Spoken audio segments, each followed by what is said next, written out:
Michel Foucault um dia alertou contra aqueles que acabavam por compreender a filosofia como uma, eu cito, uma perpétua reduplicação de si mesma, um comentário infinito dos seus próprios textos e sem relação a exterioridade alguma.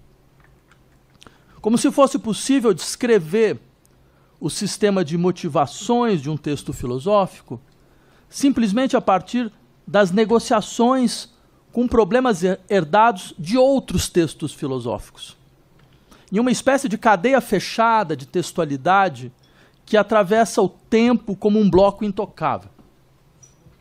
Como se fosse desejável ler textos filosóficos como quem procura explicitar as suas ordens internas de razões, sem levar em conta sua responsividade a contextos sócio-históricos e a acontecimentos. Por isso, eu gostaria de começar sugerindo uma outra compreensão da atividade filosófica.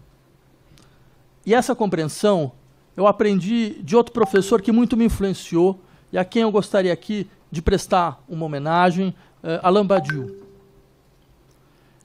Essa compreensão vê na filosofia um certo tipo de escuta de acontecimentos capazes de produzir o desabamento do tempo presente.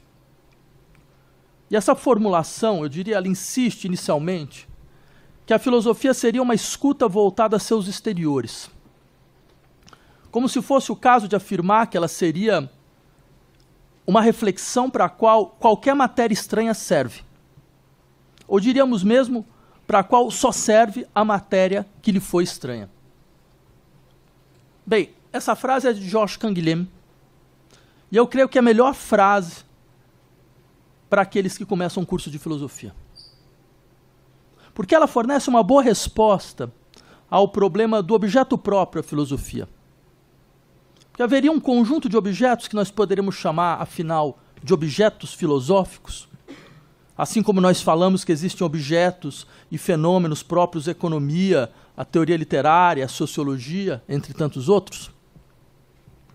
Mas se existia esse conjunto de objetos, poderia um filósofo falar de um texto literário, fazer considerações sobre um problema econômico, ou discorrer sobre a natureza dos papéis sociais? Ao fazer isso, ele deixaria de ser filósofo? Bem, quando Canguilhem afirma que só serve à filosofia a matéria que lhe for estranha, é para lembrar que há uma especificidade do discurso filosófico. Ele não tem objeto que lhe seja próprio. De certa forma, a filosofia é um discurso vazio. Ela é um discurso vazio porque não há objetos propriamente filosóficos.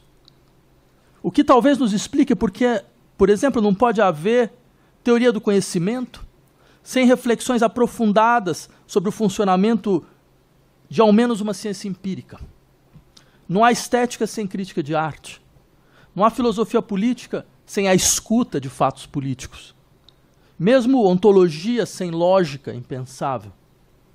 E em todos esses casos, a filosofia toma de empréstimo objetos que lhe vêm do exterior. Absorve saberes cujo desenvolvimento não lhe compete diretamente. Mas vejam, não haver objetos propriamente filosóficos não significa afirmar inexistir questões propriamente filosóficas. Que a filosofia seja um discurso vazio não significa que ela é irrelevante. Antes, essa é sua força real. Porque é um modo de construir questões que é próprio da filosofia.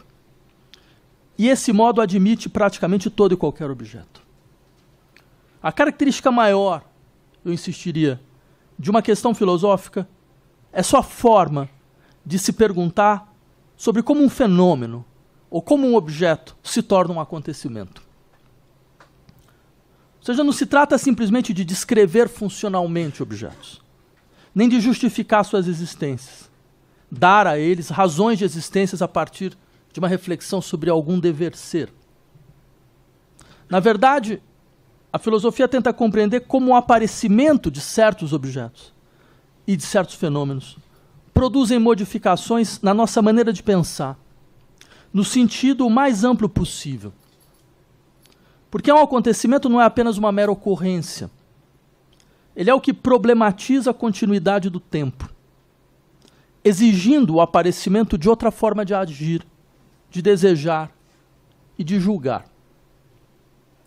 Ele é sempre uma ruptura que reconfigura o campo dos possíveis, nos levando, mesmo que usemos as mesmas palavras de sempre, a habitar um mundo totalmente diferente.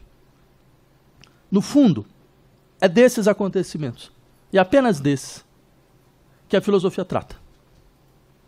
Por isso, não seria incorreto dizer que toda experiência filosófica é necessariamente vinculada a um acontecimento histórico.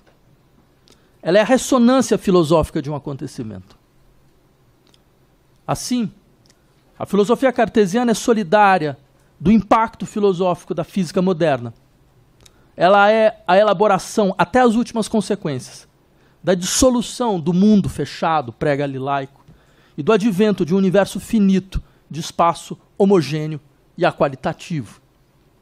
A filosofia hegeliana, por sua vez, pode ser vista como fruto das aspirações emancipatórias da Revolução Francesa, com as suas tensões e os seus desafios. Ou seja, cada experiência filosófica original nasce da elaboração das crises do tempo. Seja essa crise trazida por acontecimentos políticos, por abalos em nosso paradigma científico, por experiências estéticas portadoras de força de ruptura da linguagem, ou por novas ordens dos desejos. E o ponto central aqui é: tais crises são produzidas por acontecimentos portadores de força de instauração do que até agora foi subtraído à representação.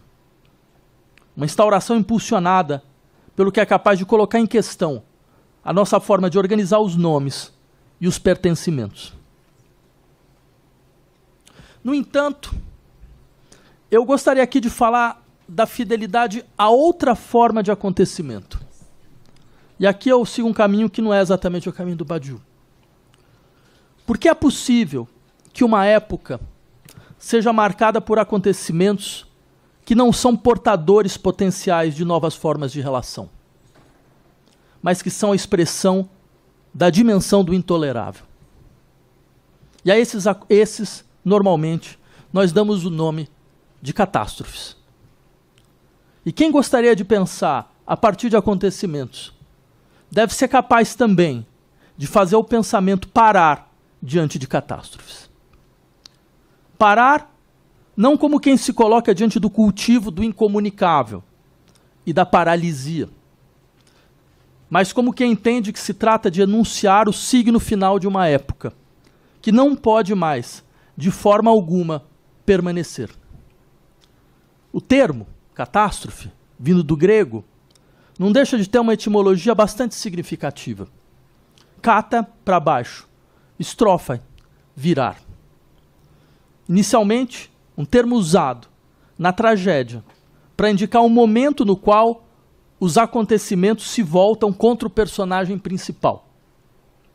Ou seja, o momento em que a história se vê obrigada a mudar brutalmente de direção. Bem, eu falo isso porque o nosso presente se vê diante de uma catástrofe dessa natureza. E, a meu ver, seria obsceno usar essa aula magna para falar de outra coisa.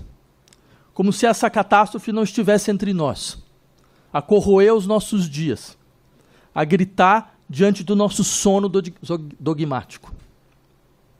Se eu falasse de outra coisa, eu estaria dizendo a vocês que a filosofia pode ignorar a dor. Ela pode ser indiferente ao despedaçamento dos corpos e ao genocídio de populações. O que seria, a meu ver, uma péssima forma de começar um curso de filosofia.